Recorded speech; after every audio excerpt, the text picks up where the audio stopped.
बिहार को जल्द ही नई सड़कों की सौगात मिलने वाली है। सबसे बड़ी खबर यह है कि लखनऊ से लेकर बक्सर तक की जितने भी पूर्वांचल एक्सप्रेसवे का निर्माण हुआ है, उसका विस्तार अब बिहार में होने वाला है। बक्सर से लेकर भागलपुर तक पूर्वांचल एक्सप्रेसवे के विस्तार को लेकर जो प्रस्ताव बिहार सरकार की तरफ से दिया गया है, उस पर केंद्रीय सड़क परिवहन एवं राज्य मार्ग मंत्रालय ने सहमति दी है।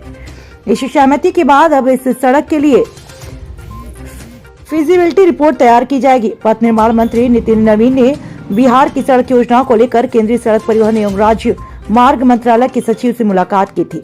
इन दोनों के बीच कई परियोजनाओं को लेकर सहमति बनी है। दिल्ली में केंद्रीय सचिव से मुलाकात के बाद नितिन नवीन ने पटना पहुंचने पर बताया कि बिहार की कई लंबित परियोजनाओं पर जल्द काम शुरू हो जाएगा। प्रशांत कुमार की रिपोर्ट।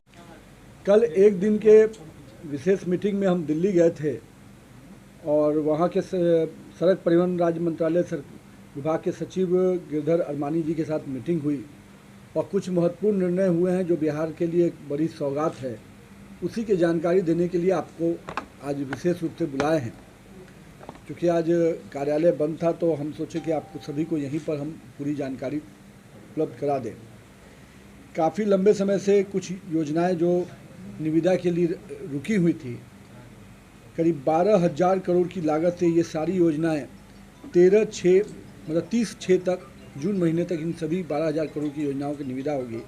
जिसमें मुख्य रूप से दानापुर बिहटा एलिवेटेड पथ, अदलवाड़ी मानिकपुर पथ का 4 लेन चौड़ीकरण, मानिकपुर साहेबगंज पथ का 4 लेन चौड़ीकरण, साहेबगंज अरेराज पथ का 4 लेन चौड़ीकरण, राम जानकी मार्ग में सिवान मसरक पदयांश का 4 लेन, बहादुरगंज किशनगंज पथ में 4 लेन चौड़ीकरण, पटना रिंग रोड के मारीखंड पर सिरपुर दिगवाड़ा पर जो बड़ा ब्रिज बनने वाला था उसकी भी निविदा 30 जून तक होनी है।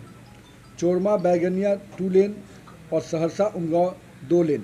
ये करीब 12,000 करोड़ की योजना जो काफ़ी लंबे समय से केंद्र सरकार के पास प्रस्तावित थी, उसकी निविदा 30 जून तक हो जाएगी। इसके साथ साथ प्रधानमंत्री जी का जो विशेष पैकेज था जिसके 373 किलोमीटर की योजनाएं थी, उस पर भी सहमति बनी है और उस पर भी सचिव महोदय ने कहा है कि हम लोग यथाशीघ्र उस पर भी मॉनिटरिंग के साथ साथ निर्णय लेंगे। यानी 330 किलोमीटर की ये योजनाएं भी हम लोग को इस वित्तीय वर्ष में उस पर भी निर्णय हो जाएगा। साथ ही साथ भारतमाला फेज़ 2 में जो पूर्वांचल एक्सप्रेस में हम लोग एक बहुत बड़ी योजना है जिसका प्रस्ताव हम लोग भारतमाला फेज़ 2 में दिए थे, जिसमें हम लोगों ने कहा था कि बक्सर से भागलपुर को पूर्वांचल एक्सप्रेस के रूप में बढ़ाया जाए। बक्सर से तो पूर्वांचल एक्सप्रेस से जुड़ रहा है, जो पूर्वांचल एक्सप्रेस लखनऊ से आ रहा है वो बक्सर तक जुड़ रहा है। अब बक्सर से भागलपुर का हम लोगों ने प्रस्ताव दिया, इस पर मंत्रालय की तरफ से सहमति बनी है और बहुत जल्द उसकी फिजिबिलिटी रिपोर्ट के लिए केंद्र सरकार की टीम आएगी।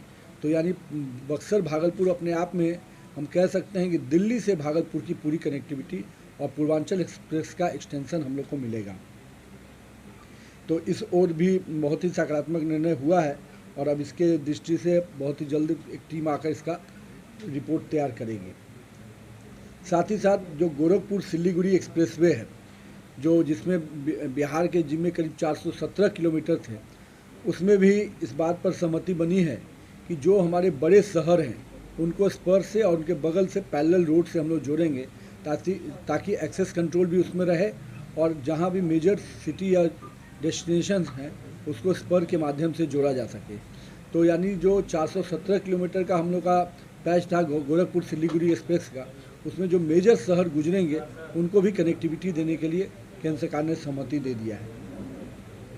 इसके अतिरिक्त आमस दरभंगा एक्सप्रेसवे जो हम लोग का काम सभी निविदा हो गई है, आमस दरभंगा में भी स्पर का डिमांड हम लोगों ने राज्य सरकार ने किया था, तो बोधगया और राजगीर को संपर्कता प्रदान करने पर सहमति बन गई है।